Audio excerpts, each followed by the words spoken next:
Hi, my name is Chris Pinkerton. I'm the Global Director of Channel Partnerships here at Clearco. We're super excited to welcome everyone to our inaugural ClearPitch competition. We're live across multiple social platforms today, so we'll give a few seconds for everyone to join us and attend. Just as a general overview, Clearco's data-driven pitch competition is hosted in collaboration with some of our select partners. Today, we're pleased to have Gorgias and Deliverr as our participating sponsors today. Gorgias is a leading e-commerce help desk platform that turns your customer service into a profit center. Gorgias has been one of our longest standing partners, and another long partner of Clearco is Deliverr. Deliverr is a leading fast and efficient fulfillment platform, giving any merchant, regardless of their size, the ability to delight customers with fast 1 and 2 day deliveries. So we're super excited to have them participate with us today. And the ClearPitch competition is a competition where founders of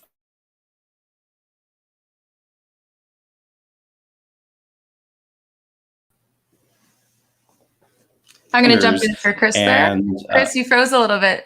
Oh, did I? Yeah, you can repeat that. Excellent. We use our data-driven platform to shortlist some select founders to provide them with an opportunity to win an amazing prize today, which I'll get through. But first, what I wanted to do is introduce our 3 finalists. Our 3 finalists come to us from various parts of the United States. Our first finalist is Brian Guadagno. He's the CEO and co-founder of It's Skinny Pasta.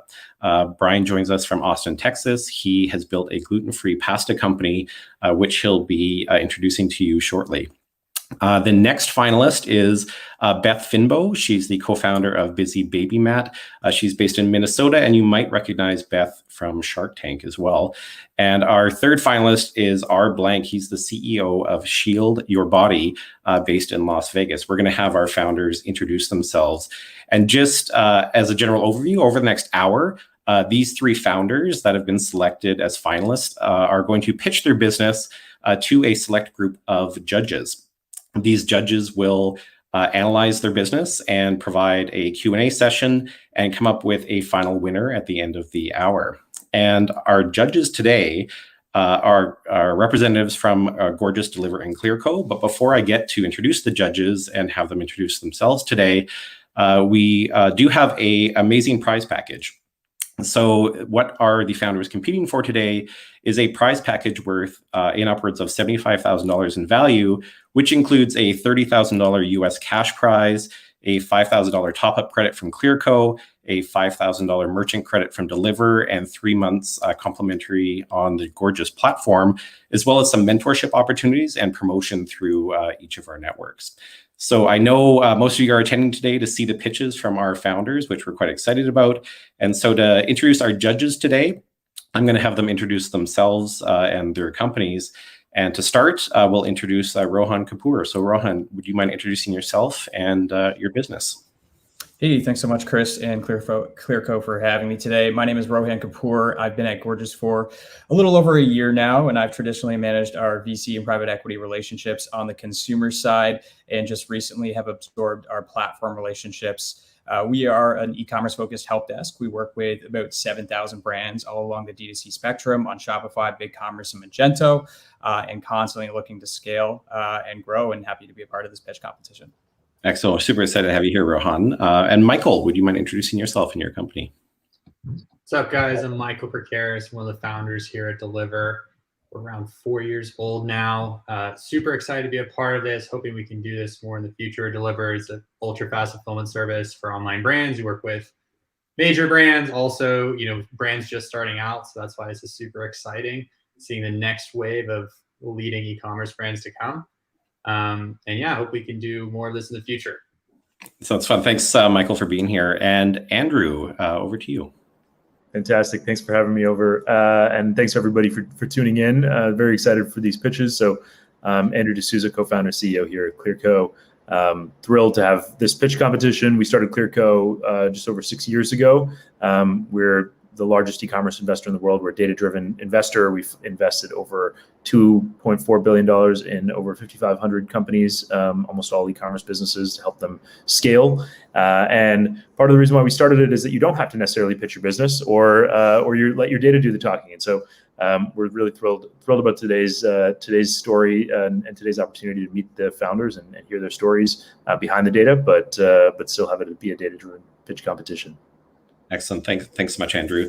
And the next piece that we're going to get into is actually the pitch competitions. Is just a reminder, these finalists were selected from the unit economics and the data of their business. So it's truly a powerful statement that the unit economics of their business are helping drive a very profitable and growing business. And now you're going to hear kind of the story behind the business as well. And then the judges will have a 5-minute Q&A session with each of the founders after their pitch. And then at the end, the judges will meet and decide a winner and we'll award our prize. So we're super excited. And so the first founder up is Brian Guadagno, the CEO and founder of It's Skinny Pasta. So Brian, you have 10 minutes to pitch your business. Over to you. Awesome. Thank you. Really happy to be here and grateful. Thank you for the opportunity. Good afternoon, everyone. My name is Brian Guadagno, and I co-founded It's Skinny Pasta to make it easy to live better. I've spent the last decade as a data-driven senior executive and consultant with experience in the financial services, hedge fund, management consulting, and wealth management industries. Most recently, I spent 3 years as a consumer goods investment banker, witnessing firsthand why CPG businesses succeed and why they fail. We at It's Skinny apply these principles every day. It's Skinny Pasta is an Austin, Texas-based company disrupting the $860 million Better For You pasta market as the fastest growing konjac pasta brand in the mainstream pasta aisle. The problem is this: gluten-free options represent less than 33% of Better For You pasta on the shelf. Of those in the mainstream pasta aisle, selections are dominated by high-calorie and high-carbohydrate options. These are your legume-based options like Bonza and offerings presented by Barilla, along with some lesser-known rice-based options. It's Skinny Pasta is the unpasta. We're the rule-bending maverick, the interloper into the comfortable drab shelves of the supermarket aisle. What we bring to the table is a concern-free alternative to a traditional dish. Our preparation ritual matches how we live today: convenient, fast, and creative. Open, rinse, heat, and add whatever you want. It's always better for you than pasta, even the pseudo better for you versions like Bonza. We're a clean, fresh canvas for you to create your own rules for how you want to eat and snack. We're not trying to stretch the rules of old pasta, we're rewriting them. It's Skinny also doesn't look like other pasta. That's because it's made with a plant called konjac. Used for thousands of years, konjac is full of fiber and remarkably low in carbs. But what it's phenomenal at is capturing all the biggest, richest, wildest flavors you can dream up. After all, when your pasta has only 9 calories, no ingredient is off the table. So grab a bowl, fill it to the brim with sauce or broth or meatballs galore. It's Skinny Pasta time. The beauty of this pasta is that it takes on the flavor of whatever you cook it in. So what do consumers think? Great low-carb addition, the best fake noodles ever. My personal favorites, which aren't on this slide, one of our Amazon customers says it is a godsend for folks like my husband with type 2 diabetes who has to watch the carbs. And from another who says, I have a yeast and fungal allergy. This is the first brand that hasn't affected my allergies. These brand evangelists are crucial as we penetrate the $860 million Better For You pasta market. Pasta at the top of this slide accounts for close to $33 billion in sales. This spans wholesale, food service, retail, and everything in between. We categorize Better For You pasta as the addressable market represented by the 4 bubbles below. These bubbles signify solely retail distribution in North America and Europe, with e-com representing about 10% of those markets. What's interesting to note is that this category was effectively created by Bonza, and yet the pseudo Better For You options still dominate.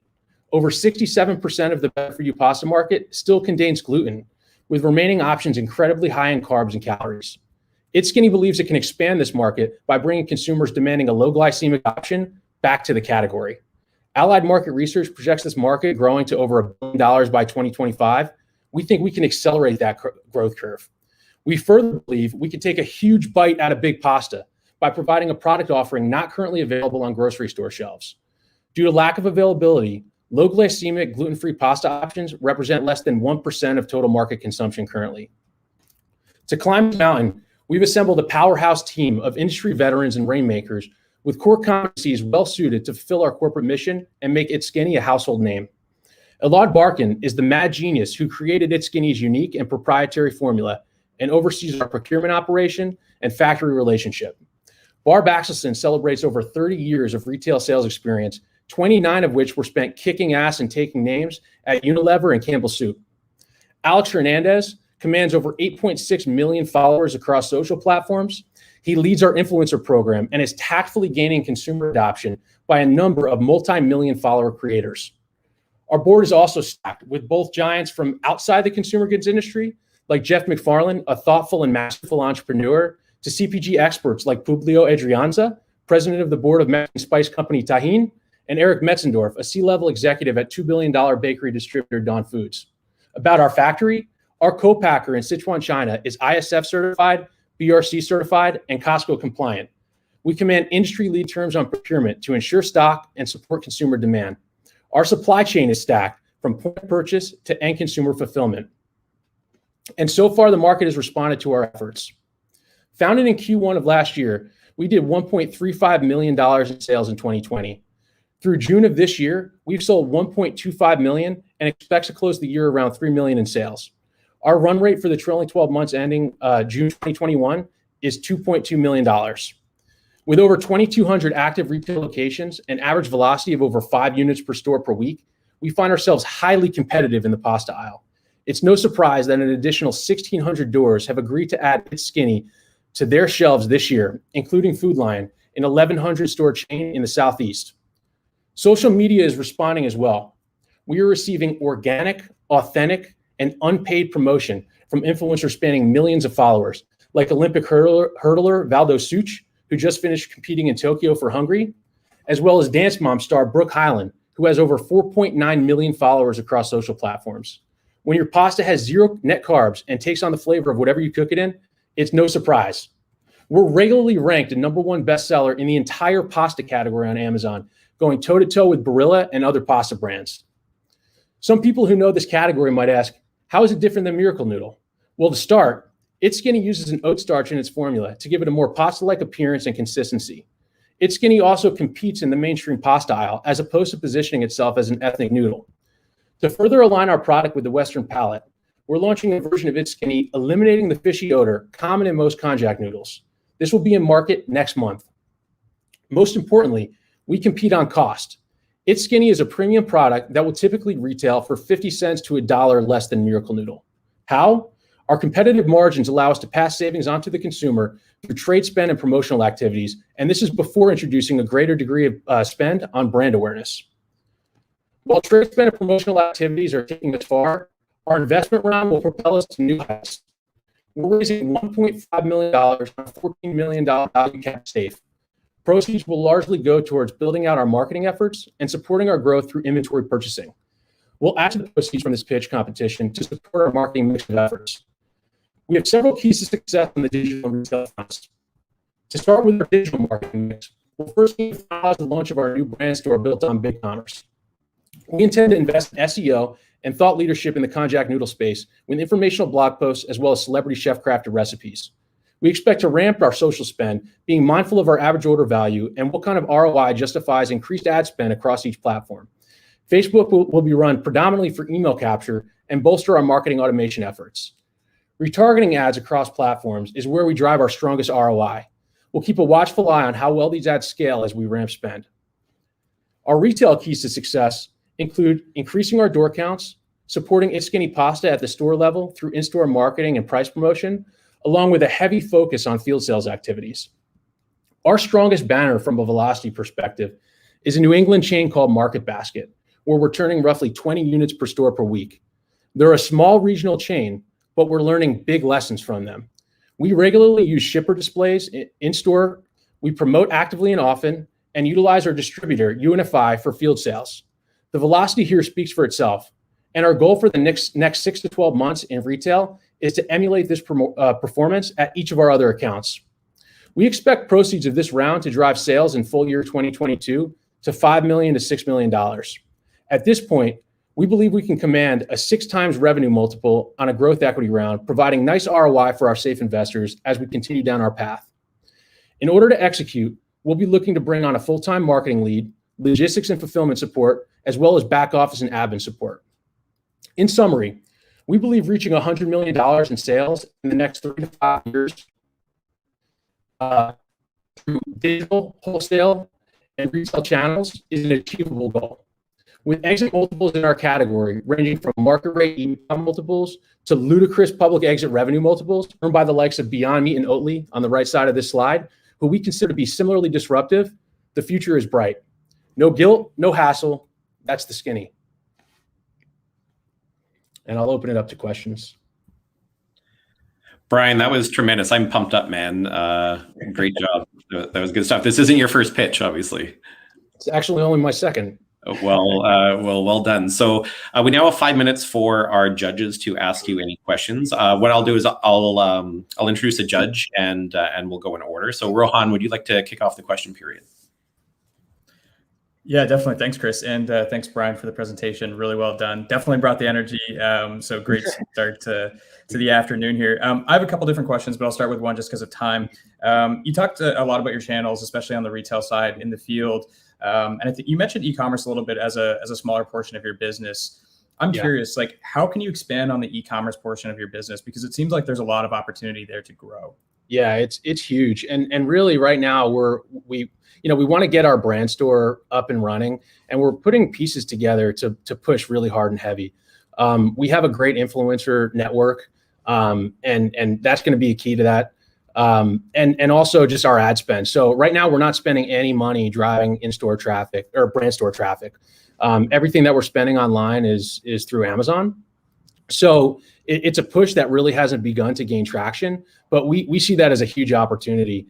We're a bestseller on Amazon, and converting some of that traffic over to our big commerce store is going to drive much higher EBITDA margins for us. So it's important. Appreciate that. Michael, over to you. Sorry, I was on mute. So, great pitch. I think the biggest question I have is, you're clearly very differentiated in the market right now. You mentioned that there are some there are some big players in this market, and not in the same vertical, but in, similar verticals. Yeah. What does the defensibility look like here? Yeah. Well, we really want to be at the head of the innovation curve. And that's why we're focusing so heavily on our brand.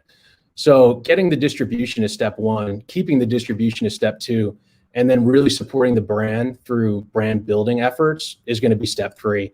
And, in the consumer goods business, it's all about your brand. So the best defense is a good offense on brand spend. That's our perspective on this. And also there's Barilla, I think is, they're the largest player in the game. Prior to going into this, we did some market research. We use a broker called Acosta, a national broker. They also represent Barilla.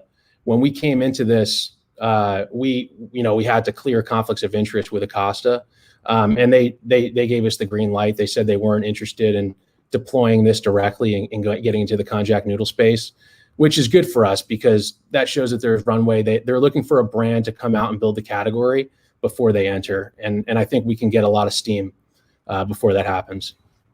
Got it. And what would you say beyond capital would be the biggest impediments to growth over the next 1 to 2 years? It's really inventory. I mean, if you look at the global freight forwarding market, it's pretty crazy. So we need to mitigate as much risk in our supply chain as we can. So that's where we spend a lot of our time right now, actually. Got it. And what are kind of the plans that you're doing to kind of mitigate some of the risk there? Yeah, well, it starts with like overstocking. So I'm not sure if you're familiar with what's going on in global freight forwarding. You probably are, given you run a distribution business. But we pay 8x or 12x more than what we used to pay on bringing container from China to the U.S. We have our opinions on how long that lasts, but we see this as a market opportunity. We want to stock up as much as we can. We see an opportunity for us to gain a lot of market share from other suppliers who are viewing this as more of a risk and being a little bit more conservative. So we're trying to stock as much inventory as quickly as we can. We'd rather be overstocked than understocked. Putting relationships in place with our supplier, other fail-safes with suppliers domestically, or other ways of creating our product basically and bringing it to market. So these are all, without going too much into detail, things that we're working on actively right now. Got it. Makes sense. Yeah. Excellent. Thanks for that, Michael. And Andrew, over to you. Great presentation, Brian. It looks like a fantastic product, and thrilled to see the progress. I had a couple questions. One of the beautiful things about consumable products is that you get repurchase. You get consumers that continue to buy. Do you track your repurchase rates? Do you have a way to build that relationship so you can actually get people that are on a subscription model with you and are buying this and introducing new products too? Yeah, for sure. It's a little bit early days. We just launched this new brand of our product in January. So it's difficult to make some kind of educated lifetime value calculation or some legitimate lifetime value calculation. But with that said, we do have some data from Amazon on subscribe and save subscriptions. We do have data from the way that we extrapolate based on, it's also too early for IRI. You really want a 12-month look before you get into IRI and really start evaluating what your purchase rates look like. And the same with that data that we're getting from Amazon. And as I mentioned before, our BigCommerce store is really not that active yet. We're really just starting to get it going and laying the groundwork for it. So, we extrapolate the 20 units per store per week. That's based on order volume and frequency of those orders. On the digital front, I do think it's a little bit early to really say what exactly it is, but we're confident in it. I mean, we can actually see month over month when our impressions are going down on our page. We can see conversions going up. So that's valuable to us. We can see repeat purchasing coming back and higher conversion rates. So that's what we're leaning on right now to know whether or not we're getting repeat purchases. Andrew, are you still there? Excellent. That's tremendous. We're actually out of time for our 5-minute question period. So Brian, we'll have you go backstage and we'll bring you back out after our next two founders. And so next up we have Beth Finbo. Beth is the co-founder of Busy Baby Mat. She's based in Minnesota, but as any good founder, she's on vacation right now and she's still working. So Beth, over to you. Oh, thank you so much. I'm Beth Finbo. Hi, everybody. I invented a placemat that stops babies from dropping and throwing their toys. It is a problem that all caregivers of 6 to 18-month-old babies deal with, and it's a market that regenerates itself every single year. So you may have seen me earlier this year on Shark Tank. So here, with an infant or a toddler, you know how stressful it can be. You're struggling to keep things out of baby's reach, giving them something acceptable to play with, only to have that item quickly turn now more than ever, return it to the child, and inevitably this cycle continues the entire meal. A germaphobe friend of mine struggled to keep her daughter busy during a lunch together right after my son was born. Every dropped toy needed to be wiped down with sanitizer wipes, and she didn't want her baby to even touch the tabletop, much less eat food from it. So the whole thing was just really so distracting. I immediately went online looking for something that I could buy that I could use with my son when he was big enough to join us at the table, but I couldn't find anything that would work. So problem solver by nature, I decided to create something that would keep our kids entertained and safer from germs. By attaching toys to the Busy Baby Mat with its patented tether system, you'll never have to pick up a toy again. Originally designed for restaurant use, families are actually using this thing every day at home to improve mealtime with their babies. This year, we also launched our 2-in-1 teether and training spoon. It is the perfect teether for babies and is designed to easily connect to the Busy Baby Mats for those times when the independent baby wants to try and self-feed, but you don't want to clean up that spoon splatter off the floor every 14 seconds. Also new at Busy Baby are our bottle and toy bungees. This new patented tether design works great on the mats or on its own. The bungees have holes in the straps that allow you to attach them around stroller handles, car seat handles, so you can use them on the mat or off the mat. And the bottle bungee works with literally every bottle and sippy cup out there, keeping them within reach and off the ground anywhere you go. During that initial online search, I came across a few items that would kind of work. There was an apple-shaped product that had tethers, but not great reviews. And then I found a variety of other tether products that would keep toys close, but none of these items had a clean space for food. My germaphobe friend convinced me that even though restaurants wipe down the tables after every guest, they're typically using cloths that are already full of germs, or they're using cleansers that aren't safe for babies to touch and then put their fingers in their mouths. So I found some inexpensive flat placemats and some more expensive placemats that have built-in food bowls, but still that did not solve the problem of the tossing the toys. So I combined the best parts of all of these products and created the perfect solution in the Busy Baby mat. The Busy Baby mats are the only products on the market that provide a clean place for baby's food and keep toys, cups, and utensils off the floor. Once I realized I was onto something, I did a little market research. The baby market is huge and, like I mentioned, regenerates itself every single year. Since inception, we've sold more than maybe 70,000 mats, which barely scrapes the surface of the US baby market. We are starting to see an increase in return customers because Busy Baby products are now their go-to baby shower gift. And we have mostly focused on our e-commerce business. We are just beginning to tap into the retail segment and have plans to tackle international distribution next year. What is really cool, though, has been the interest in adapting our products to other markets. Early educators want a version of this mat to use with toddlers to help them learn to write. The mat we have in development provides a non-movable, sketchable surface with overlay accessories to help them learn how to draw shapes, write letters, and numbers more easily. Several customers in the special needs communities have raved about how useful the mat is on wheelchair trays and have asked for variations of the mat for people with disabilities. Finally, most of our requests have come in from customers who have a loved one in an assisted living facility. Residents with Parkinson's disease or general loss of dexterity need an adult version that can be used in the dining facilities. Many of these facilities are understaffed, and a dropped utensil can go unnoticed for long periods of time. The non-slip surface of the mat also makes picking up food and medication easier. There is so much room for growth for us in the baby market, but then in these other markets as well. As for marketing, I spent personally 2019 traveling the country from expo to expo to expo, getting in front of new parents and getting market validation for the product. In 2020, I kicked things up a bit with social media ads. And so far, 2021 has been a year of trial and error and continuous testing with marketing. We've added more digital marketing for 2021 and have a few tricks up our sleeve for Q4. We are working with a new CMO to identify the best places and ways to spend our advertising dollars based on the past 7 months of testing. We're leveling up our Amazon account and advertising and stepping up content creation quality. We've increased ad spend incrementally throughout the year and will make a more aggressive push during Q4 with better targeting. Finally, we are days away from receiving the final cut of a massive video project that will include a professionally filmed and produced 3.5-minute video and 6 retargeting videos that we are pretty confident are going to crush everything in Q4. They say the highest form of flattery is imitation, and I take the knockoffs as a sign that I've made it. Early on, as a bootstrapping entrepreneur, working my full-time job, raising my first baby, I was very hesitant to invest in IP.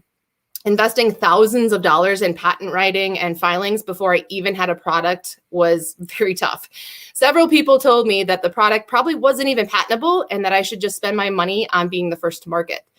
I decided to follow the guidance of my brilliant patent attorney instead, and I am so grateful that I did. I expected to see knockoffs a few months after airing on Shark Tank. I did not expect to see the first ones a month before airing. I was able to get myself into Amazon's neutral patent evaluation program and have successfully taken down the first knockoffs over and over again. You cannot find these exact duplicates on Amazon or Alibaba today. A new discovery a couple weeks ago is the first product to design around our patents. I ordered it right away and discovered that while it is not something I can fight on Amazon, it is the perfect competition for us to have there. 3 one-star reviews in 3 days last week all cite the flaws of the design and point people back to Busy Baby. We currently have written patents that cover the Busy Baby mats, the tethers, the teething spoon, and the bottle bungee. We have trademarks in the US and China and pending in 7 other nations as well. So let's talk sales. You can see that my expo to expo marketing path in 2019 didn't result in a ton of sales. Grand total was just under $100,000. Digital marketing gave us an 800% lift in 2020, even in the midst of a pandemic when no one was even going out to eat. The beautiful spike in 2021 obviously came from my appearance on Shark Tank, where we saw 6 weeks worth of sales in just 3 days. Purchases in 2021 have remained strong, and we are on track to finish the year at about $8 million in gross sales. Our additional products, most of which we've launched in the past few months, have proven very profitable. And as you can see, the margins are pretty great. We've always started with a higher consumer cost that we were willing to settle on to see what kind of feedback we would get.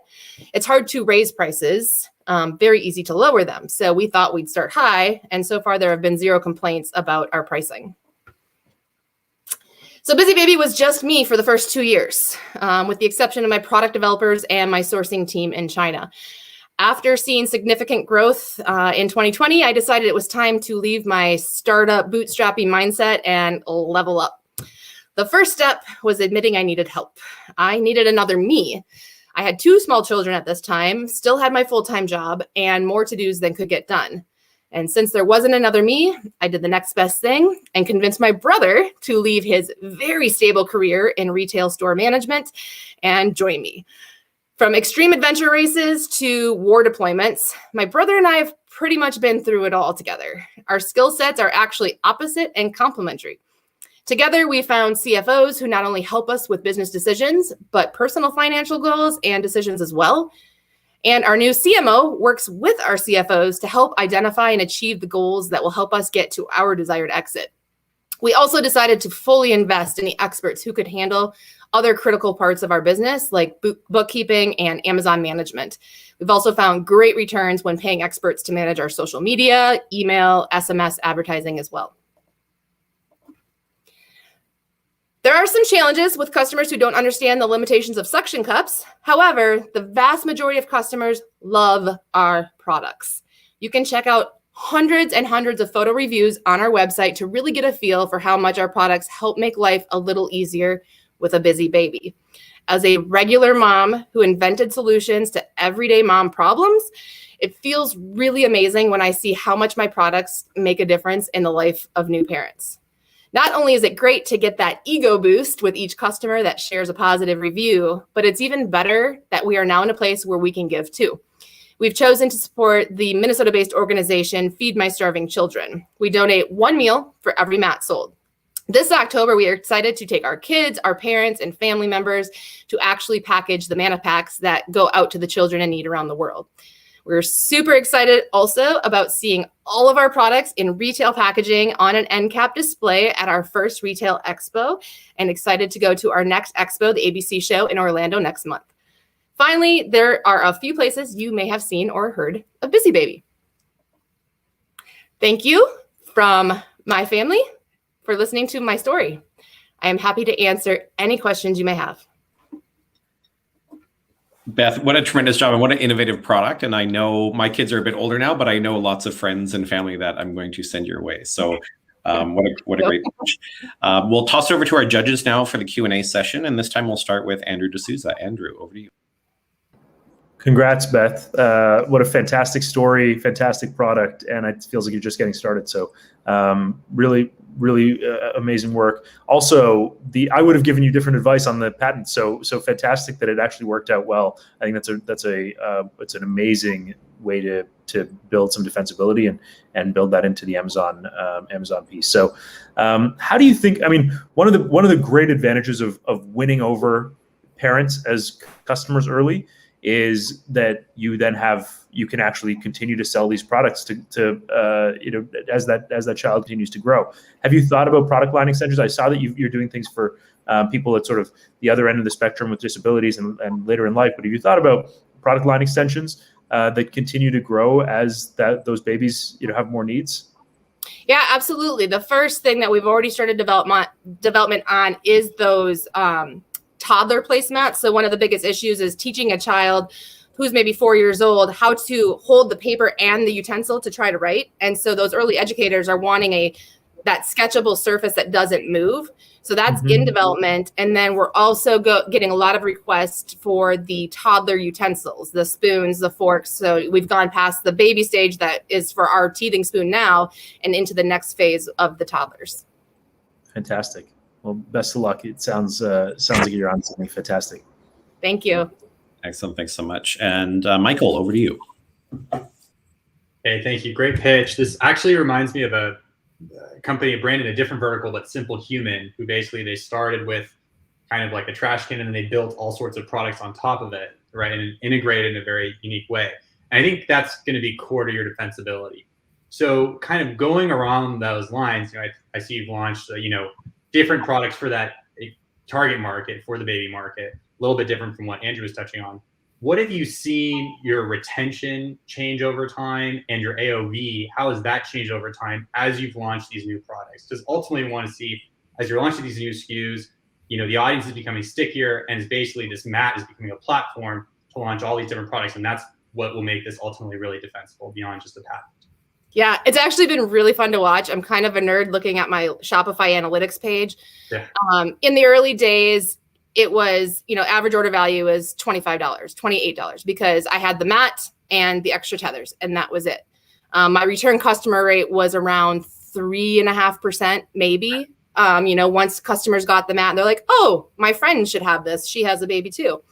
Then as we added the additional products, we've watched the average order value shoot up between $40 and $45. And the return customer rate has been continuously rising to now we're anywhere between close to 13 to 14 return customer rate. So considering we're still very early on, we're only in maybe 2.5 years into sales right now. I think it's a pretty impressive and exciting upward growth to watch. Yeah, absolutely. And one last question. I know for, online, from an online perspective, Target, Bye Bye Baby are just huge channels. Would you mind sharing a little bit around the status around those channels, launching them? Yeah, absolutely. I was so fortunate to be invited to participate in Target's Accelerator program last year. So last October, I was basically behind the curtain at Target and learned the steps that it takes to get into big box retail. And what I learned through that is, one, at the time I only had the one hero SKU. I didn't have the other 6, product line extensions. That wasn't very exciting to Target. And I saw how much work and the volumes and what it takes to be in big box. So I knew at that point I wasn't ready.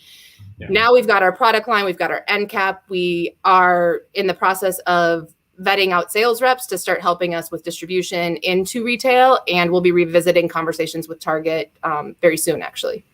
Got it. Awesome. Super exciting. And Rohan, the floor is yours. Thank you, Beth. Phenomenal presentation, and congrats on all the success thus far. Speaking of that success, you talked about your experience on Shark Tank and how you were able to generate 6 weeks of sales within 3 days. My question is, how are you going to maintain that momentum, right? With any influx of capital that you get going forward, what are the top 1 to 2 things that you're going to be spending that capital on? Obviously, as Andrew mentioned, new product developments is one of those things, to make sure that you maintain that growth and you can still produce that number of sales in that period of time that you were able to do after Shark Tank. First of all, I have to say thank you for Gorgias, because that was so important with Shark Tank, having so many viewers at once. And we had all of our comments and questions coming in through Gorgias, and had 3 people at the keyboard. So that was awesome. So first of all, just thank you for that. Let's go. One of the weird things that happened when we aired on Shark Tank is that the morning we aired on Shark Tank, we got kicked off of Facebook ads. And so it was about a month, and we finally just created a new ad account. So we've been rebuilding our ads and ad spending and our funnels and everything within the social media advertising. And then we have a really big push in Q4 to launch some new videos that we've had professionally made that are very shareable, hopefully very virally. And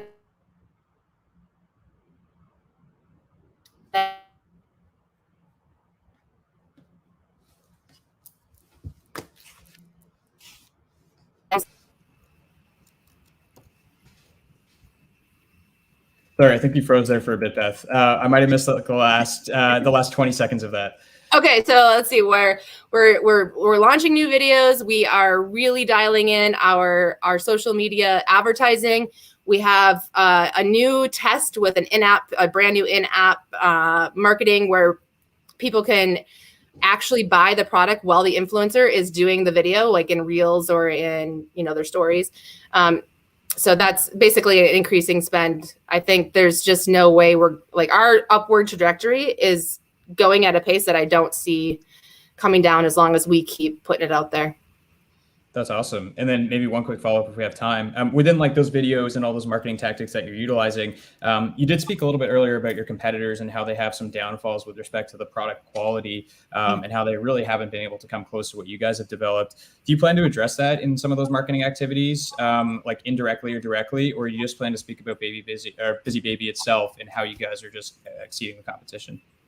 I think right now, because we are still technically the only thing out there that does what our product does, we're just going to keep focusing on us and how helpful we can be and how much we can make life easier for new parents. Because, I mean, let's be real, having a baby is hard enough, and just keeping up with everything around the house. So any kind of tool that can help, make your life a little easier for 15, 20 minutes is really what we want to focus on.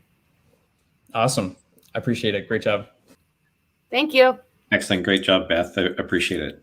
And next up is our last finalist. R. Blank is the CEO of Shield Your Body. R is based in Las Vegas, and the floor is yours. Thank you. All wireless devices, like cell phones, Wi-Fi, and Bluetooth, emit a type of radiation called EMF, or electromagnetic fields. Now, while EMF is invisible and odorless, it is not harmless. In fact, exposure to EMF is linked to numerous negative health effects, ranging from infertility to cancer. There are literally thousands of high-quality peer-reviewed studies that have identified these risks. That's why the World Health Organization designates EMF as a Class 2B carcinogen. It's why companies like Apple and governments like California warn you not to carry your phone in your pocket or hold it against your head. And that's just a couple of examples. In fact, just last Friday, the FCC was ordered by the US Court of Appeals to revisit their cell phone radiation regulations because they ignored evidence of health risks. Fortunately, there are safer ways to use this technology, and that's where SYB comes in. SYB helps you shield your body from the harmful effects of EMF radiation. We design, manufacture, market, and sell scientifically based EMF protection products that are simple to use and fit into your existing lifestyle. I was inspired to create SYB because of the work of my father, Dr. Martin Blank, who is one of the world's most significant and influential EMF scientists. I worked with him to co-author the best-selling book, Overpowered, all about the science of EMF health effects. Now, the experience of co-authoring a book with my father while he was still alive is one that I will always cherish, but it was also incredibly instructive. In the course of writing that book, I realized a couple of key things. First, the science demonstrating negative health effects from EMF is real. It is strong. It is very large, and it is growing. And second, the tech that emits this stuff is not going anywhere. It forms the entire basis of our modern society. So EMF exposures are harmful to our health, and they will continue to grow. And that made me interested in finding ways to help people live healthier lives alongside modern technology and to carry on my father's important legacy. And the idea for SYB was born. Today, we have a large and growing catalog of 20 diverse products that reduce your exposure to EMF radiation. They are for different use cases at different price points. We have cell phone accessories like our phone pouch, laptop accessories like our laptop pad, apparel like our baseball cap, baby gear like our baby blanket, and even bed canopies to shield you while you sleep. So how do our products work? EMF shielding works by creating a mesh of conductive metals that form a barrier against EMF radiation. The basic technology has existed for almost 2 centuries, since Michael Faraday invented the Faraday cage. Just like a window shade blocks and deflects sunlight, EMF shielding blocks and deflects EMF. So for example, when you carry your phone in your SYB phone pouch, the pouch deflects the radiation away from your body. And when you wear your SYB baseball cap, ambient EMF radiation is deflected away from your brain. Now, as I mentioned earlier, EMF is invisible and odorless. You can't see, touch, smell, or taste it. So how can you know that SYB products actually work? That's why we've contracted labs around the world to test all of our shielding products. And we publish the results, like you see on this slide, right on our website. We are the only company in our niche that does this for our entire catalog. We design our products in-house. We analyze market needs, competition, and above all, we listen to our customers. We then work with our manufacturing partners to prototype. We get them tested, and we move into production. We currently work with 14 different factories across 3 countries to produce our catalog, which helps provide our supply chain with resilience.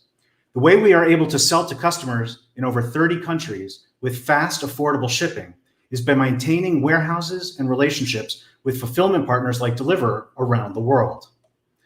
We estimate the consumer market for EMF protection in North America and Europe is 90 million, doubling every 24 months, though we expect that rate of growth to increase significantly in the future, along with increased awareness of the health risks. Within that overall market, SYP's current customer base is in a very desirable demographic. Mostly female, 30 to 55, well-educated with disposable income. They want to maintain a healthy lifestyle for themselves and their families, and they are willing to spend to do it as long as it is a reputable brand that they can trust.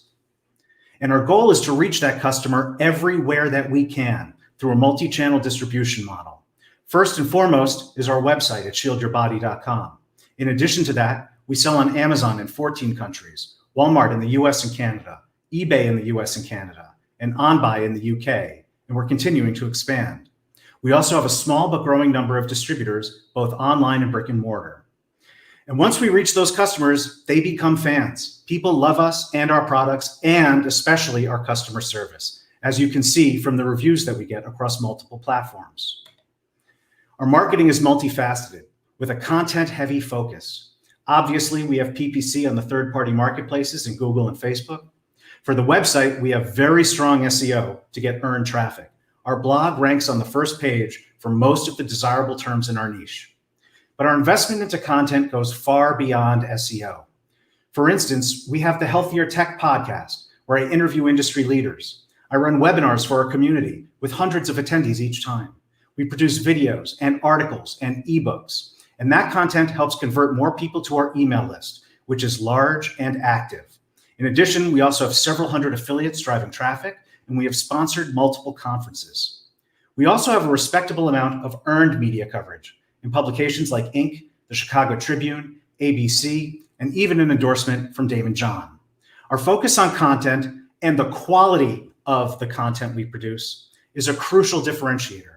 It is a critical element of building both authority and trust, which is one of the dimensions on which SYB really excels. Also critical for a marketing-focused e-commerce brand is IP. And for a self-funded company our size, we have very strong IP, including a US patent on our product design and international trademark protection across multiple countries. On the core team, we have myself. Prior to SYB, I had a 20-year career in software development, building a multi-million-dollar agency that produced apps for Apple, Toyota, the NFL, among others. I also taught on the faculty of the University of Southern California Viterbi School of Engineering. My operations manager, Stephanie, has worked for me for 15 years as a senior manager at multiple companies. My supply chain manager, Adil, joined the team when we merged his prior startup, Reparo. He's also fluent in Mandarin. And Diana is our marketplace manager, who has proven experience executing e-commerce marketing for leading brands around the world. Now, that's the core team, but obviously we have more people than just the four of us. I started SYB from day one with a remote, flexible operational model, which is a model I learned how to employ during my software days. My team can work from anywhere, and we can recruit top talent from everywhere. And we can shift allocations based on the current needs of the company. In terms of the competition, here you can see how we stack up. Of note, we have the strongest direct B2C distribution among our competition. We are the only one of our competitors to be active on this number of marketplaces in this number of countries. This means we can reach more people faster and more affordably with our products.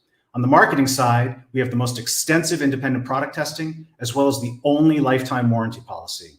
We also have the strongest content marketing by far.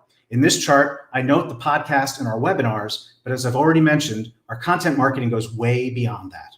All of which serve to build authority, drive traffic, boost conversions, and above all, increase trust, which is increasingly important in any niche, but especially in EMF, where there are so many bogus options available.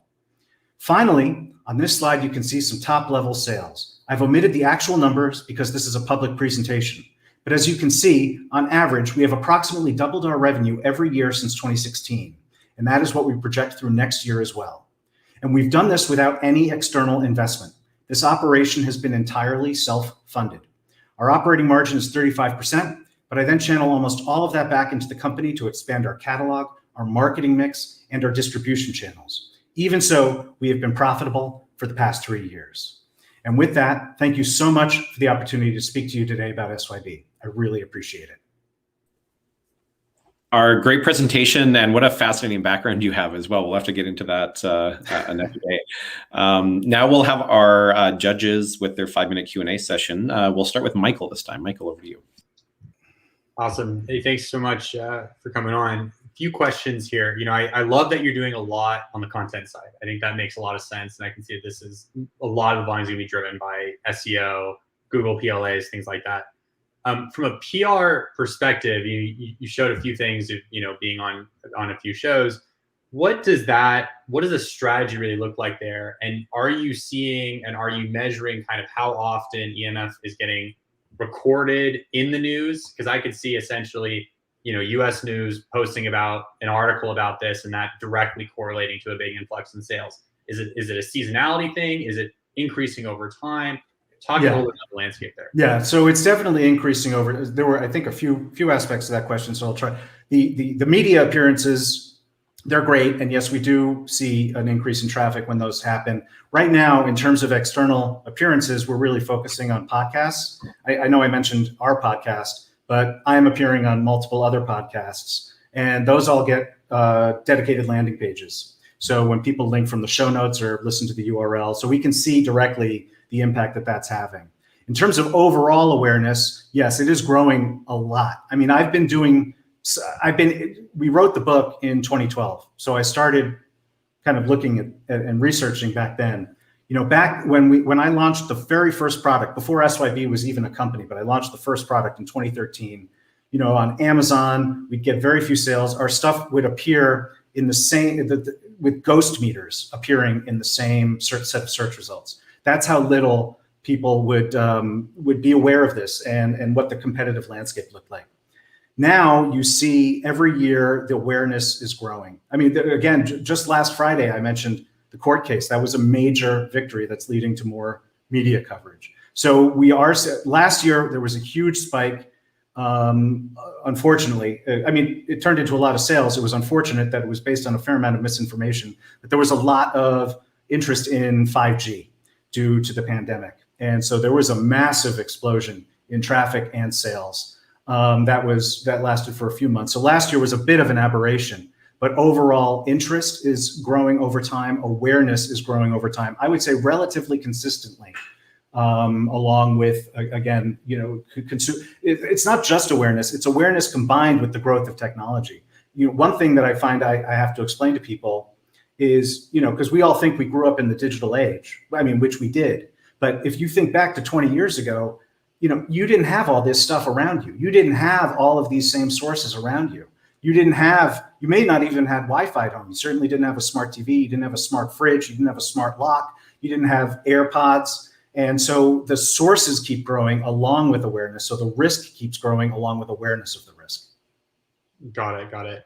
And one last question real fast. Have you thought about licensing this technology to the big manufacturers of like iPhone cases, instead of manufacturing the brand itself, or does that, from a cost standpoint, just not profitable? That's a really good question.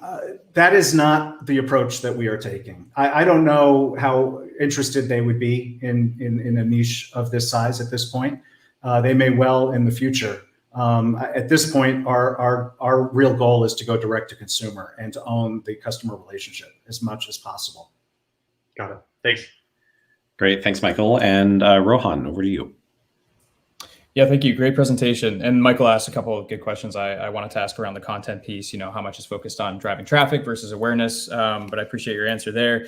So I do have another question just on product development. Obviously, on your website, you've got a whole bunch of different products on there. What goes into that research and development process, and how do you guys identify what needs to get developed next from a product standpoint, and then how do you push that out to customers as a new product? Sure. So, there's always a lot of products in our roadmap, and there are various stages. Some we haven't even started prototyping, but others are at various stages. And we identify those. A lot of it really comes directly from customer feedback. Our first hit wasn't actually our first product. It was a phone pouch. And that we got by seeing that phone pouches in general were a really popular product. So that might be a really popular way to sell because it's in a lot of ways, it's basically the same product as my pocket patch, which was the first product. But we did the market research. We found out that phone pouches would possibly be a good form factor for this sort of thing. And it became our first hit product. It's also one that's been knocked off, though we still hold the edge. A lot of the newer products come from our engagement with our customers. So for instance, the bed canopy, which is a pretty expensive product, that came from our interaction direct with customers who were increasingly worried about being able to protect themselves from sources of EMF outside of their control. So not the phone in their pocket, but the cell towers all around their apartment building. And so the canopy ended up being the right solution to help address that. So that in general, that's how we approach our product development these days is looking to what our customers are telling us they want. I appreciate that. And looks like I just have one quick additional question. I noticed your average order value on your website is about 3 times that of marketplaces. What do you attribute the reasons to that there? Why do you think it's 3 times? Well, people buy more products. On Amazon, lower cost products sell faster, just in general. I mean, obviously there's some exceptions to that. But in general, the easier way to appeal to, for instance, an Amazon customer is with a lower cost offering. On our website, people are looking for particular types of solutions. Also, we have our bed canopies, which I mentioned. That's anywhere from $1,500 to $2,000, depending on the size. Those we only sell on our website. So that would also influence. And we also have a higher average units per order on our website. Gotcha. Appreciate it. Excellent. Thanks, Rohan. And Andrew, the stage is yours. This is a great presentation, and I love that you're trying to do something for people's health and build awareness around it. One question I had, more just on the product, was just how does this affect the antenna, performance of products, especially things that are attached to your phones and things? Do you notice any difference there? Fantastic question. So the answer is no, they don't affect for instance, your cell phone reception or battery life. And the reason is because of how they are designed. So on the phone pouch, only the rear of the pouch is shielded. The front is unshielded. So it's designed to be used on your belt or in your pocket. And so the phone can still communicate out of the front while it's deflecting radiation away from you. This is how all of our electronics accessories are designed. When it comes to apparel, like the baseball cap I mentioned, or the bandana, or the neck gaiter, those are designed to actually shield your body. And so they're not interfering with your cell service or anything like that. Great. That's fantastic. Well, congratulations on building a great business. Thank you. Excellent. Thanks so much. And as we give the judges a couple of minutes to deliberate to determine who our pitch competition winner is today, Tori, if we could maybe have the 3 founders come back on the screen. It's always great for all of our attendees today to see the faces behind the brands that they just got introduced to. And also for everyone that's attending today, we've had lots of really good questions that have come in for the founders. So our social teams will monitor those and send them on so that they can be answered at another point in time as well. And one thing maybe while the judges are just coming up with their kind of final selection, just a reminder for everybody, the 3 finalists today connected their accounts to Clearco, and the unit economics of their business and the data of their business allowed them to kind of rise to the top and be the 3 finalists that are selected today that pitched for this competition. And the prize today is of $75,000 in value, which includes $30,000 US cash prize, a $5,000 credit top up from Clearco, a $5,000 merchant credit from Deliverr, as well as complimentary access to Gorgias, as well as there's some mentoring and publicity and story communication that's going to come out from the PR teams for being one of the 3 finalists today as well. And so while we're looking for the final decision to come in, we're almost there. Maybe I can just ask Beth, how would you spend a cash prize on your business? Like, what would you focus on improving? Is it a product focus? Is it customer acquisition? How would you spend that on your business? You know, right now it's actually serendipitous that this is happening because a year ago I was operating out of my basement, and then I moved into my, detached garage and my pole shed. I live in the country, and now we are out of space. Just came across a building 2 miles away from my house that is for sale, and I need $30,000 to put the down payment on it. So I feel like, that's probably where this would go should I win. Excellent. And Brian, same question to you. Yeah, thanks. We would just add it to our marketing budget. So as we're getting ready to launch our e-com store, it would go towards some of our SEO fleshing out and content creation, as well as some paid ads. Excellent. And R, over to you. Yeah, well, still reeling a bit on the supply and distribution side from the pandemic and the disruption. So we would use it to beef up our fulfillment options in the EU to build some more reliability and redundancy for our European customers. And we would also increase our planned PPC spend for Q4. Excellent. All great uses. And thank you again. And congratulations on being finalists as well. You've built 3 incredible businesses. And I think we still have time. If I could pass it to Andrew D'Souza to announce the winner. I think the finalist has been selected. So Andrew, if you're still on with us, over to you. Yes. Yeah, so this was tough. You guys have all done an outstanding job, not only building unbelievably robust businesses and handle a lot of chaos and adversity over the past several months, but you guys did an excellent job describing your businesses and your products and your future plans. So it was certainly difficult, and I know you're all onto something really fantastic here.